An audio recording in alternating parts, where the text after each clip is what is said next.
বাল হুম আযাল। তোমাকে দেখলে যদিও মানুষের মতোই দেখা যায়, কিন্তু তুমি মানুষ নও। তুমি প্রকৃতপক্ষে মানুষ হতে পারো না। আল্লাহ তাআলা সূরাতুর রহমান নাযিল করেছেন। এই সূরা নাযিল করে আল্লাহ তাআলা বলেন, আর রহমান আল্লামাল কুরআন খলাকাল ইনসান। আয়াত সাজানো এভাবে হয়েছে যে আর রহমান, মহান আল্লাহ, তিনি রহমান। আল্লামাল কুরআন, তিনি কোরআন শিক্ষা দিয়েছেন। খলাকাল ইনসান, তিনি মানুষ সৃষ্টি করেছেন। কোরআনের আয়াত কিন্তু নাযিল হয়েছে এভাবে যে আর রহমান, যিনি রহমান, কোরআন শিক্ষা দিয়েছেন, মানুষ সৃষ্টি করেছেন। আয়াতের অর্থটা যদি, আয়াতগুলো যদি এভাবে সাজানো হতো যে মহান আল্লাহ মানুষ সৃষ্টি করেছেন, কোরআন শিক্ষা দিয়েছেন, এভাবে পড়লে আয়াতের সাজানো গোছানোটা সুন্দর হতো, ঠিক কিনা? যে আল্লাহ আগে মানুষ সৃষ্টি করেছেন, তারপরে কোরআন শিক্ষা দিয়েছেন। কিন্তু আল্লাহ কি বলছেন?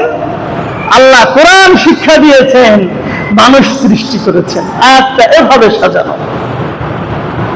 আল্লাহ তাআলার কোরআন নাযিলের তথা সূরা রহমানের এই আয়াতগুলো সাজানো থেকে বোঝা যায়,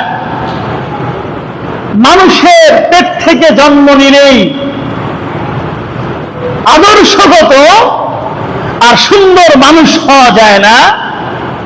আদর্শগত সুন্দর মানুষ হওয়ার জন্য আল্লাহর দেওয়া বিধান, রাসূলের সুন্নাহ অনুযায়ী জীবন যাপন করা, জীবনের প্রত্যেকটি সেক্টরে, প্রত্যেকটি জায়গায় আল্লাহর কোরআন, রাসূলের সুন্নাহ মোতাবেক জীবন যাপন করে সুন্দরভাবে যারা তার জীবনকে গঠন করে, এরাই হচ্ছে প্রকৃতপক্ষে মানুষ, ঠিক কিনা? অন্যথায় জন্মগতভাবে আমরা তো সকলেই মানুষ, ঠিক কিনা? আমরা কোন মায়ের পেট থেকে আমার জন্ম হয়েছে, দুনিয়ার সাধারণ নিয়ম মেনেই আমি এই পৃথিবীতে এসেছি। জন্মগতভাবে আমি মানুষ, অবয়বগতভাবে আমি মানুষ, চেহারার দিক দিয়ে আমি মানুষ। কিন্তু আল্লাহ যেই মানুষটাকে চান, আমি সেই ধরনের মানুষ হতে পারি।